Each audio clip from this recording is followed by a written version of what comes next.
Hi, I'm Bob Vila. Welcome home again to our Craftsman cottage here in Studio City, California. It doesn't look like we've made much progress on the outside of the house, but inside things are looking good. Today, Gavin, the homeowner, has rented a drum sander. We're refinishing the floors in the bedroom. Also going to give you a pointer on how to make basic repairs.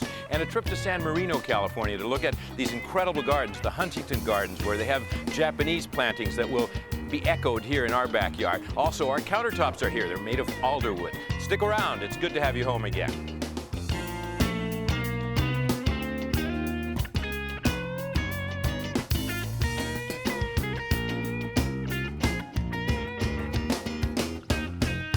Sears presents Bob Vila's Home Again. Let's get started with our homeowner, Gavin, who's busy on the master bedroom floor.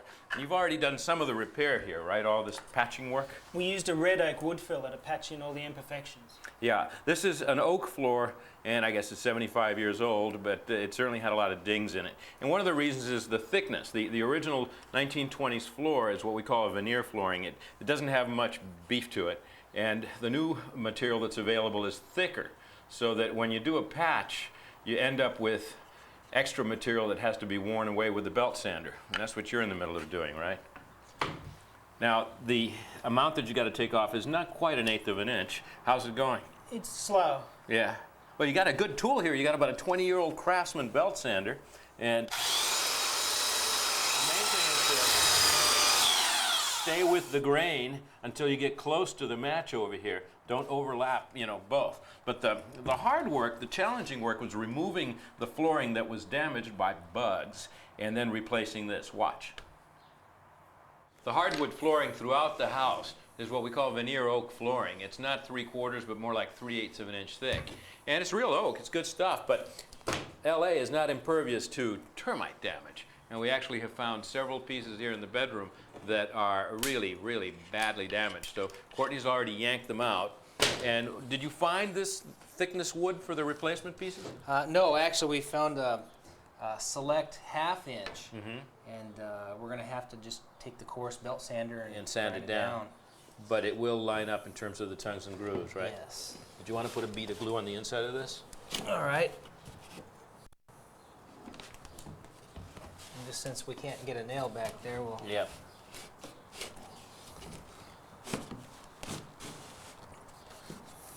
Give it a tap from the other end and it should go in.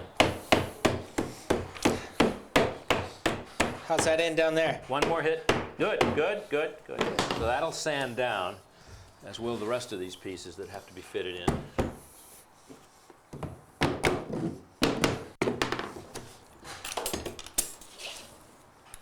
We'll take the pneumatic nailer and nail the edge of the tongue.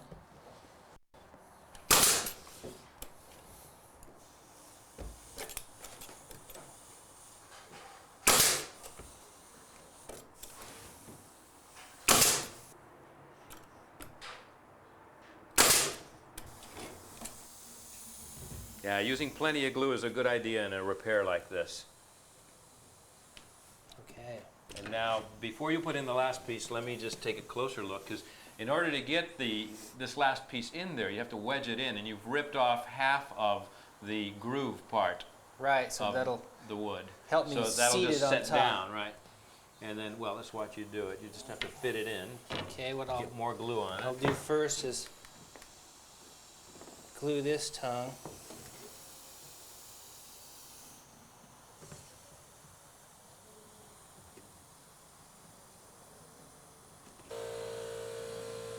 All right, and we just put it in place. Now we'll start wedging it.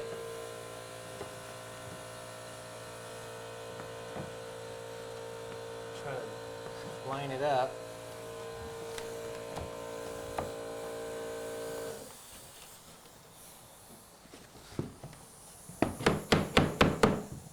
Okay, that just went. Here you go. I take a sharp edged, a chisel, or a small nail bar, just to... Pry it in a little bit better. Yeah. Okay, let me give it a tap. There we go. Yeah. Okay, the sander will take care of the rest.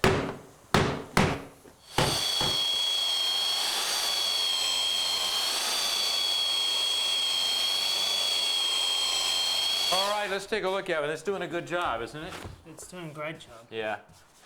The coarser the paper, the quicker it'll go. But I think since you're worried about how much you've got here, it's a good idea to use a medium grit. Just a little bit more to go here. Yes. I'll keep working.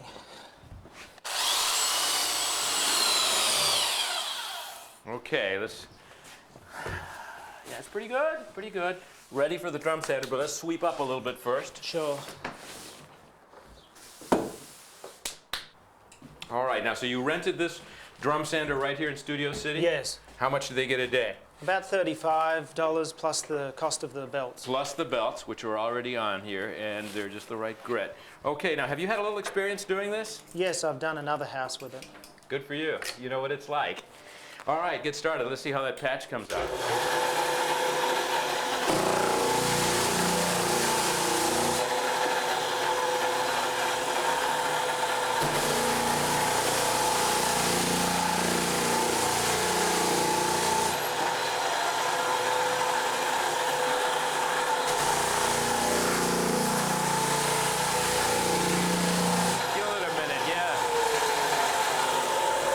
The areas where you've been putting in the wood filler come out nice and even. Yes. And you know how to do it. You bring it down in the forward motion and bring that drum back up.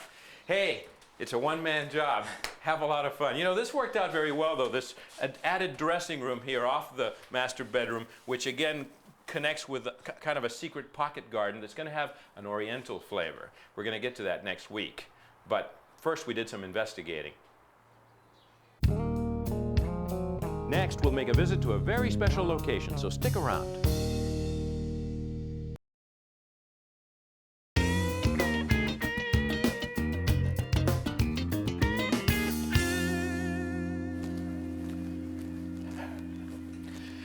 We're in San Marino, California, visiting the Huntington Library, Art Collections, and Botanical Gardens. This is a historic estate that once belonged to Henry Huntington, a railroad magnate here in California and also a land developer. He left behind this 200-acre property, which is now open to the public. 130 acres are cultivated gardens. We're going to be focusing on the Japanese gardens, and our tour guide will be Andrew Mitchell, a local craftsman who takes care of some of the structural repairs and the design of the buildings here at the Huntington. Let's go meet him.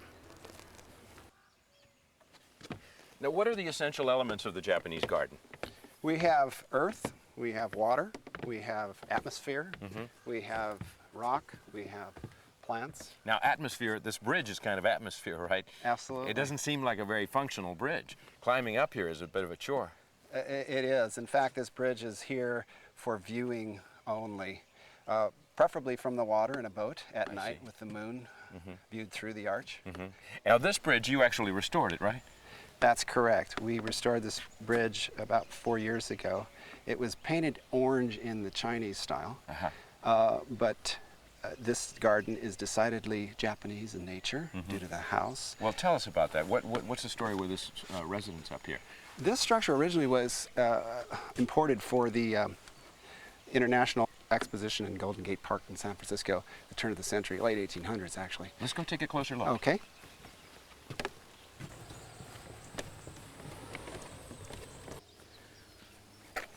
Now, all these slopes here, is this the original topography? It's kind of like a gully in here, isn't it? Yeah, Mr. Huntington built this garden as a mountain and valley type garden style to deal with the ravine that existed here originally. So that the idea is that you're up on a mountaintop looking down into a valley. That's right. And that's now right. that plays into the shaping of the trees. Like I mean, this is kind of like a large bonsai, isn't it? Right. This maple is backdropped by the highlights on the lawn and then the shadows of the sculpted shrubbery behind it. So there are lots of tricks of scale. Creating contrast, perspective. Yeah. And the house from where we were on the bridge, the house seemed a lot larger than it actually is. Yeah, it's an average size for a upper class residence.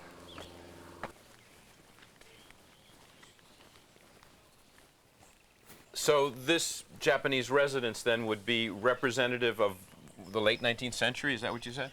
Yes, late 19th century, early 20th century. And is it a middle class house, or? It is actually more representative of upper class. And as such, it is fairly typical in most aspects. What's amazing to me is that it looks totally like contemporary design, all these Japanese lines, and yet we're looking at something that would have been 100 years ago or 125 years ago. Is it true that the size of a room is measured in terms of how many tatami mats fit into it? Yes, it is, Bob. The 3x6 size of the tatami mat works out to a configuration that enables us to tell how big the room is. And this one is a 12 mat room. This is a 12 mat room. Neat. Boy, that's a beautiful bonsai. Now, is that a typical feature in a Zen garden? Not in a Zen garden like we have here, but we have a fine collection just beyond the Zen court. Wow, this is extraordinary. Big. Beautiful. Maybe 50 by 100 in here? Yeah, about that. Now, is a Zen garden by definition an enclosed garden with a wall all the way around it? Typically, you get the feeling of enclosure with a Zen garden, whether it's enclosed in the area of its own or a part of a larger complex. Like it is here. Yeah. Is the roof along the wall, is that a Japanese thing? Those tiles are imported from Japan. Mm-hmm. Now tell us about the plant material, because I know we're going to look at the stone part of it, but this is a rather unusual planting here. Yes, this is in contrast to the dryscape that we have on the other side, both in, as you can see, light and in plant texture in Now contrast. these are ginkgo trees, aren't they? Ginkgo trees, yes. Yeah. So Extinct in the wild. and then there are huge mounds of shrubbery below them. Is there some meaning to the way they're clipped and shaped? Well, this is very representative, and each form has an identity in relationship with both the floor of the landscape and the objects like rocks and trees, and the background as well. And what's the plant material here? Is it, could it be azalea? This is azalea, So- variety of azalea. So it's closely clipped, and then you've created these mound shapes, and then these rocks are strategically placed in there. Right, and then in seasonal bloom, you have another incredible dimension of color that just erupts. Oh, that must have been amazing.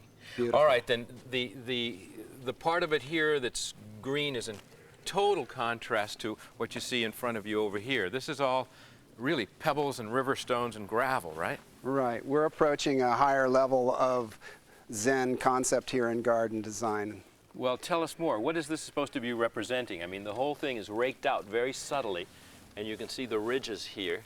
Right, this is to represent water flow with the undulating lines, that of rapids, and there is a rock placed to interrupt the flow. Uh-huh. We have a... So the idea is that this is like a river? Yeah, you could say. That's the intention of this particular design. You can have a design that conveys the feeling of a pond or lake. Mm-hmm. Here, the dimension, the rectangular space, is ideal for a river. So that, does this have to be done every day? Somebody comes out with a rake to create these? Not that often. It basically has to do with how often when the plant material accumulates to an amount that it obscures the patterns, that they clean it, and then of course Sure. they have to re-rake it. Let's talk about the plant material, because I'm sure that all these different bushes and plants and trees, which are closely clipped and pruned, have a meaning, as do the rocks. Tell us about that. The rocks tend to have more of an identity than the plants. The plants are symbolic of qualities of personality and relationship, but the rocks themselves tend to be more identities, personalities of their own, in relationship with one another, whether it's, you can have rocks pursuing other rocks. Rocks pursuing other rocks. Yeah, that's a That's concept. Zen. Right. Rocks confronting other rocks or supporting other rocks. So there are human relationships that are applied to the positioning of these rocks. Absolutely, absolutely. And now, when you get into a waterfall, that is not so much of a human personification as it is there's key rocks and configurations. Sure. Or when you get into a river, you might find an alligator. Absolutely. Boy, that sure looks like one. Absolutely. Andrew, thanks for the tour. Thank you, Bob. It's been a pleasure. We'll have another interior finish project coming right up. Stick around.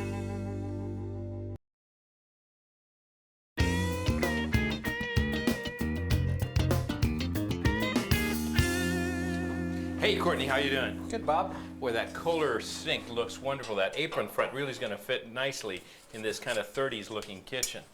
I think this is the Dickinson model, cast iron sinks. Any trouble getting it in there? What are you marking it up for now? I'm scribing the opening of the basin of the sink, and we'll transfer them onto this countertop once we fit it in place. So you've got a cutout for the sink opening. Is the countertop is actually going to lap over the edge of the sink? Yes, about 3/4 of an inch. You've got it notched already. Can I give you a hand fitting it in there? Please. Do I go high or low? You go high. Okay. Okay. We had to scribe all walls.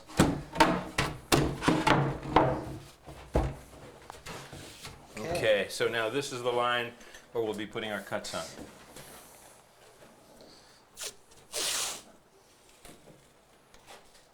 What's the tape for? The tape is so when I cut the wood, it doesn't splinter it. Exactly. And I put it on now so I can transfer my lines on top of the tape. Sure. All right, so now we have to get a line along the back of it. And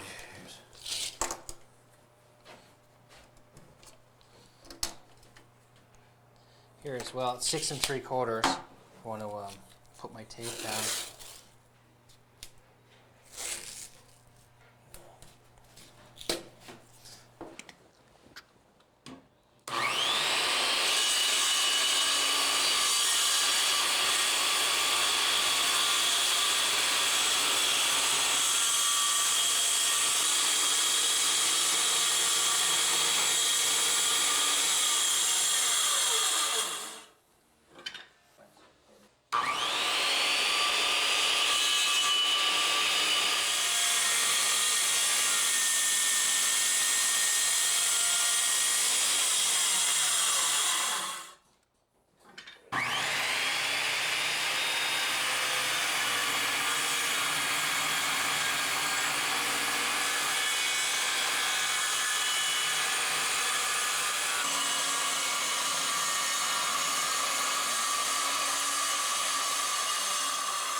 pretty clean. Great. Okay, let's get rid of the tape. Yeah, that looks good. Now, are you going to ease this edge with the router? I'll ease the edge with a 3/8 half-round router to match the front.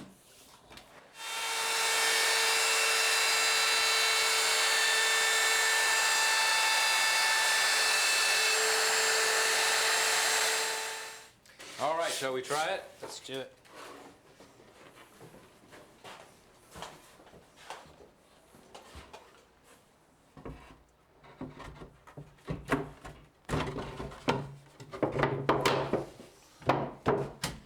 That's a very elegant look.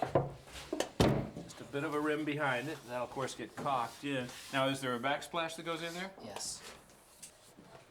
All right.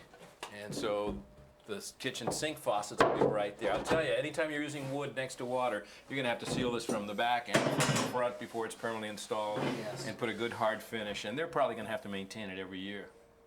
It looks pretty, though. We'll be back in a moment with a preview of our next show.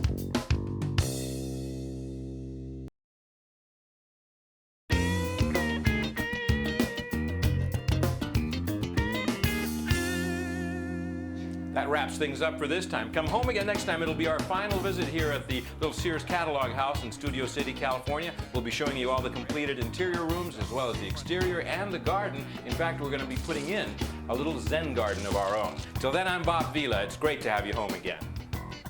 Check out these great new resources for more information on your project. Or for more information on today's show, visit my website at bobvila.com.